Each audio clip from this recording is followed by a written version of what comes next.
Trần Nhật Phong mến chào tất cả các thính giả ở khắp nơi trong chương trình của TNP Channel. Và quý vị, hôm nay nhân cái dịp mà đi công việc lên trên Auckland với nhiều cái sự kiện xảy ra tại đây, thì sẵn hôm nay tôi có một dịp phỏng vấn một số dân cử để cho khán thính giả có thể hiểu rõ hơn những cái sinh hoạt trong một bầu cử. Và ngồi bên cạnh tôi là ông Ben Bartlett. Ben Bartlett hiện nay là phó thị trưởng của thành phố Berkerly và ông đang ra tranh cử chức giám sát viên của quận Alameda. Và Ben Bartlett đã làm nghị viên của thành phố Berkerly 8 năm và ông là Pro Term Mayor, tức là phó thị trưởng của thành phố Berkerly. Thì hôm nay tôi có cái dịp nói chuyện với ông, thì xin phép quý vị là tôi sẽ dịch sau và tôi sẽ nói chuyện với ông bằng Anh ngữ trước. Hi Ben, how are you doing? I'm great. How are you? Thank you. Okay, say hi to our audience. Hi, everyone. Ben Bartlett here from Berkeley. Great to meet you. Hello.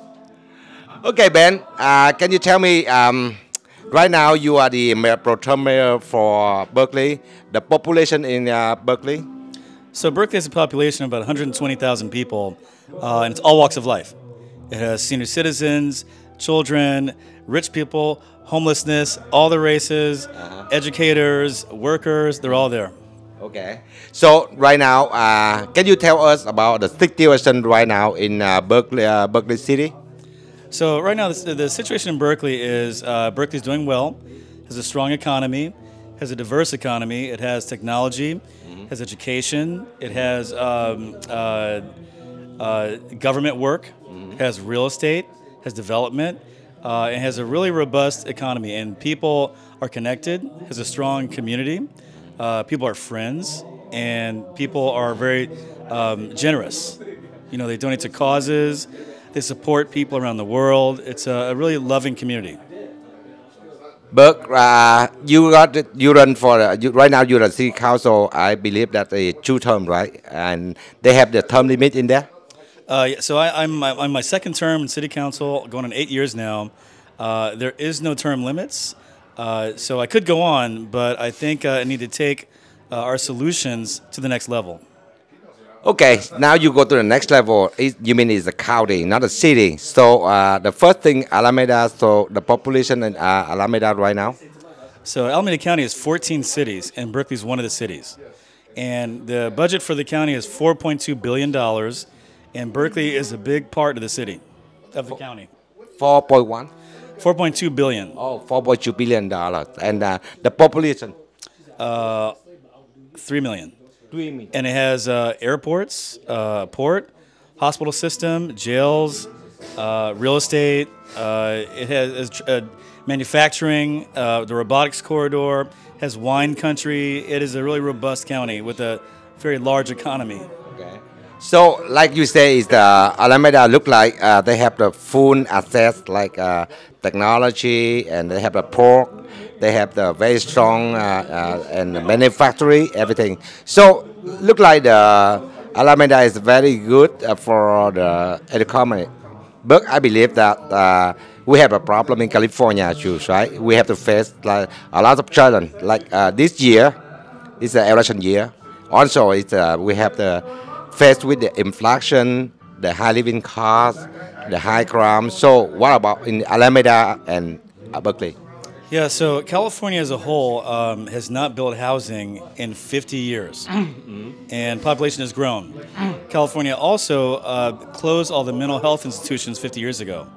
So in that time, these 5 decades, we've grown in population, grown in jobs, but everyone else has been squeezed, and now they're on the streets. California has 200,000 homeless people. Okay. And within that group, right, on the streets, it creates the conditions of crime. So we're also flooded with crime right now in our major cities. And we need to get solutions immediately because our quality of life is being destroyed every day. I believe a couple of weeks ago, they have a park. In the park is the homeless, and they want to kick out the homeless. They want to build some the house for the student or for something in there. Can you tell me about that story? Yeah, so essentially the University of California, Berkeley, and remember, I'm not the university, I'm with the city of Berkeley, but the university has a park called People's Park, and people love it. So, but they also need dorms, and they're building dorms in the park. Okay. and people are upset about it. They put barriers up. They put these massive box cars, 2 floors with barbed wire. It looks like East Berlin in the Cold War, and so people are very upset about that. Yeah. So how we can fix that? Because you are a member of the city, right? City council. So how we fix that? Because the people don't want to build a dome in that. Well, in this instance, it's not my jurisdiction. It's the university's issue. It's their park, their dorm, their work. This is not something that I have an answer for. But at least because the resident over there, they require that they don't want to build a dome. I know the property it belongs to the university, but also in your city, and the resident in your city, they disappoint about it. Yeah, so I mean, residents are split. Some want the dorms and they want the park to be changed. Others do not. And so when the community is that divided, we tend to not force an issue. So in this instance, the university has all the control of the site, and it's up to them to land it how they land it. And the community will be there for the community and help them come to terms with whatever happens. And just we'll support them whatever they do. Look like the city council don't want to get involved with the property from the university. You don't want to make a controversy. I mean, there's nothing we can do.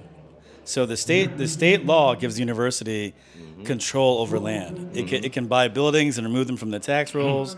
It can do what it wants to do. And in this instance, they felt they needed to make a dorm there, and it's kind of outside our control.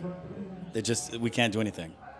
Okay, so how you run for the county, because you told me that you run for the board director for county supervisor. So how you campaign?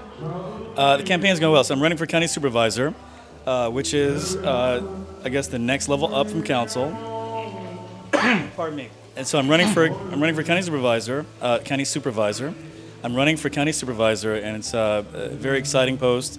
It allows me to work on the health systems, homelessness, how to create the solutions I've done in Berkeley and take them to the next level. And it's going well. The ballots go out in 2 weeks. So this is it. We're in the home stretch, and we have a great team, volunteers, we're raising money, we're doing all the things you need to do. We have a good message, and people like it.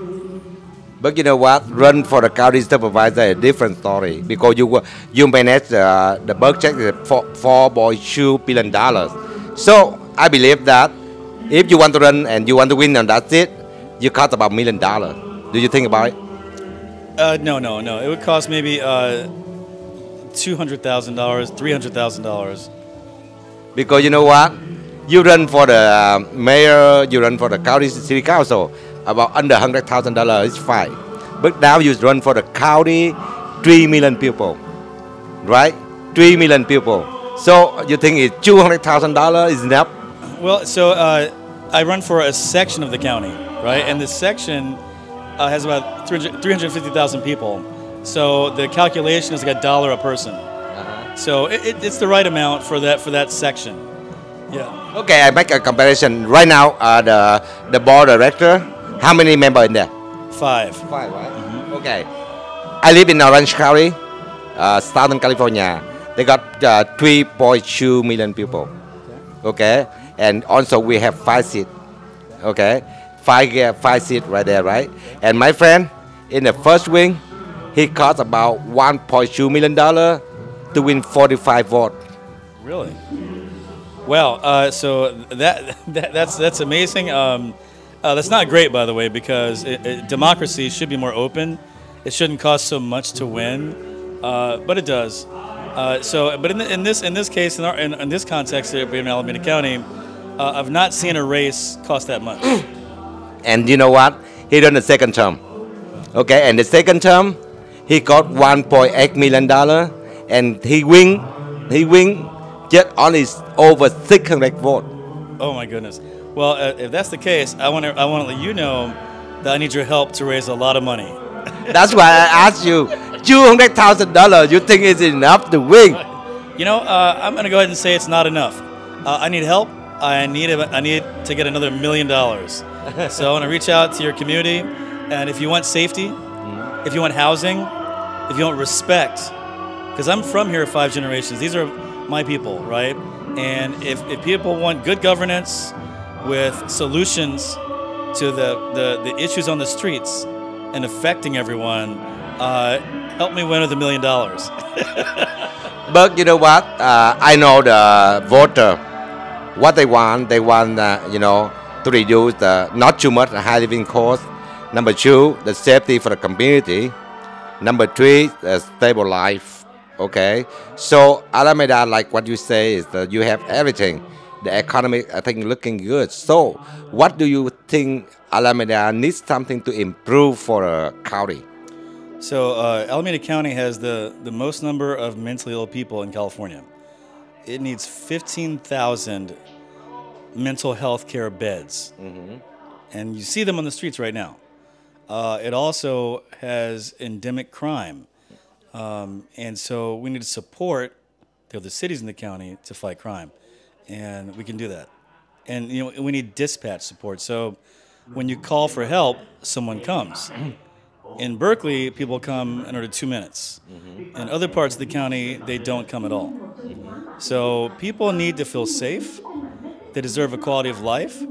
They deserve good jobs, good work, and their children deserve to be safe when they walk home from school. So that's the plan, is to roll out the good ideas, the good solutions, and build upon our successes that we've done so far for the county. And the successes have been pretty profound. We've lowered homelessness by 5% in Berkeley, while it's up 22% at the county. We've lowered shootings by 39%, while it's up way more in the county. I've helped create over 1,000 affordable units and thousands more normal apartments. I created senior housing, homeless housing. I've created a new form of developer-fronted developments for mentally ill people. So small hospitals that go up quickly. They're state-of-the-art. They have technology inside of them for telemedicine. And these solutions at scale will transform everything. And on the economic development front, the Port of Oakland is being underutilized. We should have a free trade agreement with Vietnam at the Port of Oakland. We should have trade agreements and co-development deals in manufacturing around the world, and we can do this. So like you said, that the trade agreement with the Falkland. Okay. So how you estimate how much the trade agreement between Alameda and Falkland country? Estimate. Wait, so how much money would generate? Generate. Oh wow! So think about this, right? California is the 4th largest economy in the world. It has three or four ports, right? L.A., Long Beach, San Francisco, Oakland, Richmond. $3,000 billion. Yeah, right. And so Vietnam, where our friends are, is very industrious and is really developing, and has so much enterprise and creativity and entrepreneurship. If we could have a cross-border trade agreement, and I've done this before, I wrote a trade agreement before, it could generate, I don't know, like maybe $6 billion into the local economies of Vietnam and California. So because you have the pork, Alameda, they have the pork, Yes. right? The pork is the very big door for the trade agreement with the Falkland. That's why I asked you, because it looks like they have everything. They have the technology, they have the pork, and they have the transfer process. And what about the foundation, like electric, water? So that from Alameda, or you have to import from some state or other something?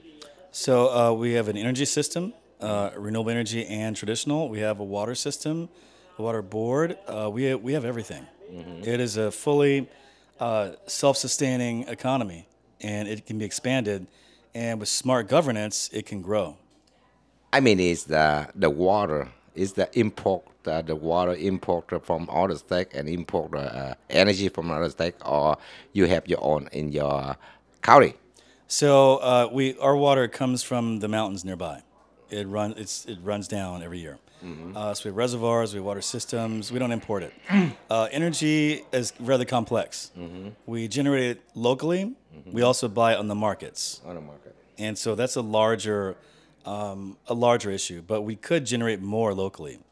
I am a renewable energy attorney, and I do deals in renewable energy. So we could have much more concentrated solar power. We could have more hydrogen. All of which is available to us. We have land, we have know-how, and we can raise the money. Look like the Northern California is better California, not Southern California, huh? Because the Southern California right now, we import the water from Colorado, we import the energy from Texas. So Alameda is a Northern California, so you have everything. So how you develop to make the improve for the people life better?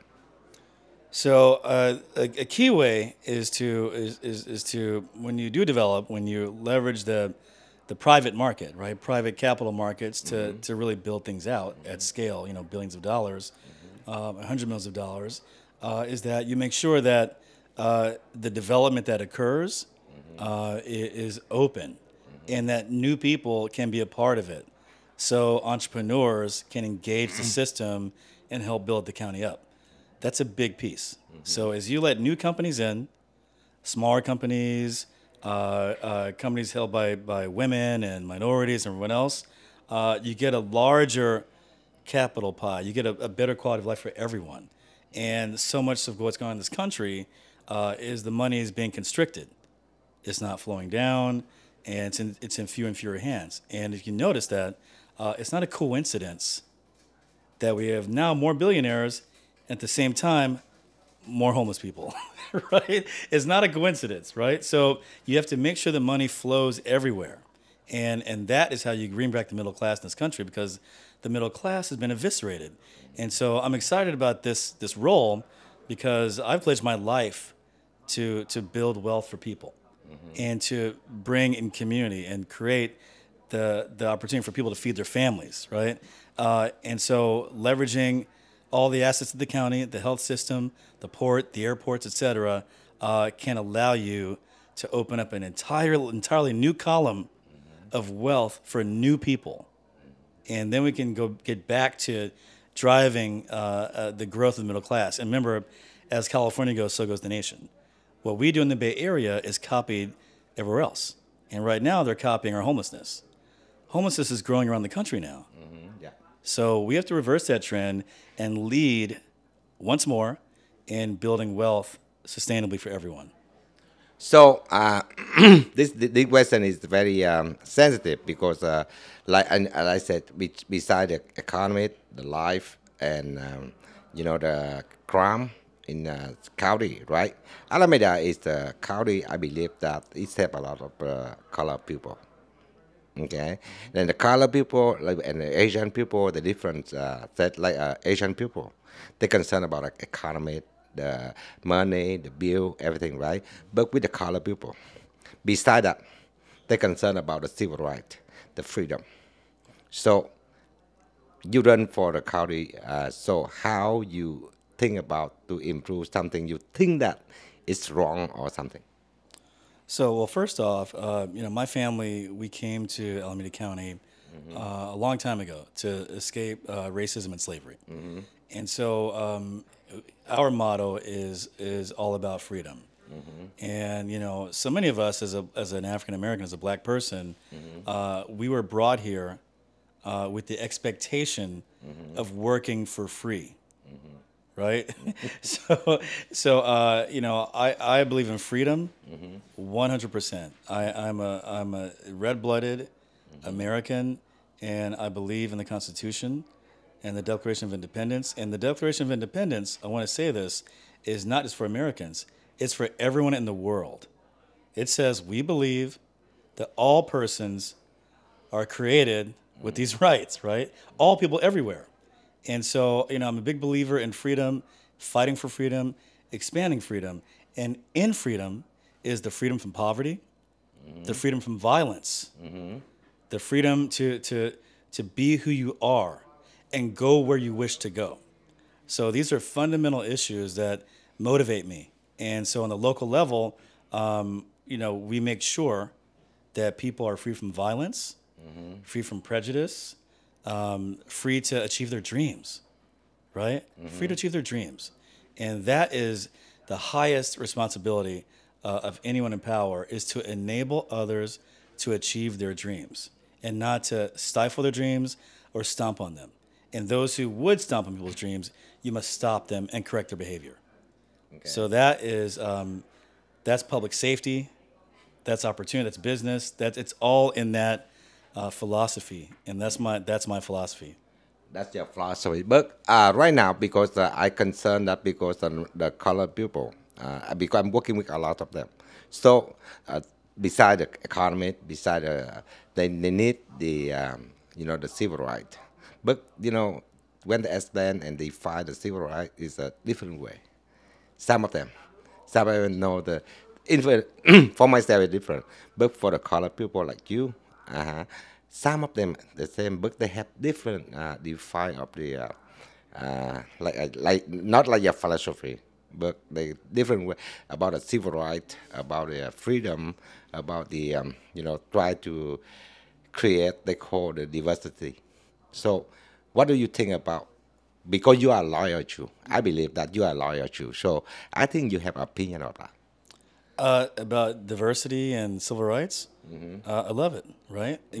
All the studies show that corporations that have diverse corporate boards are more profitable. And the strength of Alameda County, it's the most diverse county in the state, and California is the most diverse state in the United States. And there's a reason why we're so rich. It is our diversity. It takes all these people's ideas to come together. And when you deny people's input, you suffer. So I believe in diversity. I believe in everyone contributing, everyone having a chance to contribute, and everyone being a part of a grand solution. But on the side, the diversity is good, but because they want to prove that, so they reduce the quality. Look like did you hear the story about Harvard on this time? Which thing about Harvard? The president of Harvard. Oh right, yeah, she was fired for the thing. It was funny, but the man that accused her of cheating, his wife did the same thing, and she wasn't fired. So you have to realize too, what they play up in the media about diversity being harmful is actually not true. And in reality, for every diverse person, every person of color that is in some job or in some university spot, there's 10 more people who are there because their daddy was on the board, who are there because their mommy knew somebody, who are there because their uncle knew somebody, and they can barely read, barely function, and no one complains about them. No one complains about those people, right? I mean, George W. Bush became president because of who he was, and he couldn't even form a sentence. So I think it's a lot of just hype. I think it's embedded racism, and I think it's a false narrative put out by by some bad actors who want to divide us. And I've got to tell you, when you buy into the division, you fail. And so at all costs, we have to reject division. Don't buy into the hype when they say, don't like that person, don't like that person, don't this. Don't buy it. It's a scam. It's meant to rule you. I was a classics major, and Rome ruled the world by dividing ethnic loyalties in the countries they conquered. And so did England. And so that's how you rule. So don't be ruled. That's my motto. But you think that the roof, somebody told me the roof is the DEI. You know the DEI? Yeah, diversity, equity, inclusion, right? So, again, like I said, so what?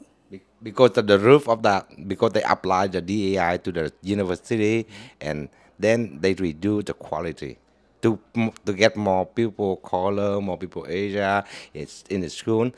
Look good, but they reduce that quality. So we don't have much quality, and we have a difference from the school, something like that.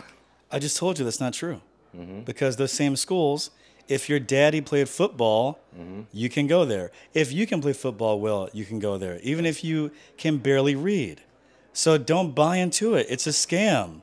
It's not true. It's a lie. This is a lie told by the ruling people that they don't want to share the pie. Okay. Don't buy into it. Okay. It's not true. It's a scam. That's why I said, and then you know what? Today talk to you, I got more understanding about your philosophy. So I believe that you into win at this time with $200,000. All right, right on. Thank you. Although let's not put a cap on the money. Let's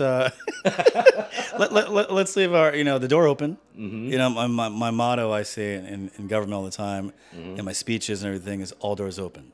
Okay. I end my comments with all doors open, and it's a philosophy, it's a command, and a description. Right, all doors are open to us if we walk through them, and so let's leave the door open to us having victory, and us recreating the economy of Northern California, and then the country, and the world. And to do so, we need some support, we need friendship, and we need about $1 million. Okay, you know what? When you run for the county, okay, like I said, when you run for the office, the two things you need: vote, second, money. So I know it's my audience around the country, not only in Alameda, but at least they can help you about the money. So tell them your website; they can donate direct to your website. Yeah, please. And by the way, I want your audience to know that I am there for you. I'm one of you. Your success is my success, and we are bonded. Okay, and so you can learn more about me and what's going on in the race. My name is Ben Bartlett. The website is ben2024.vote. That's ben2024.vote. Don't worry, I have the banner on my screen right now. Okay, don't worry about that. That's why.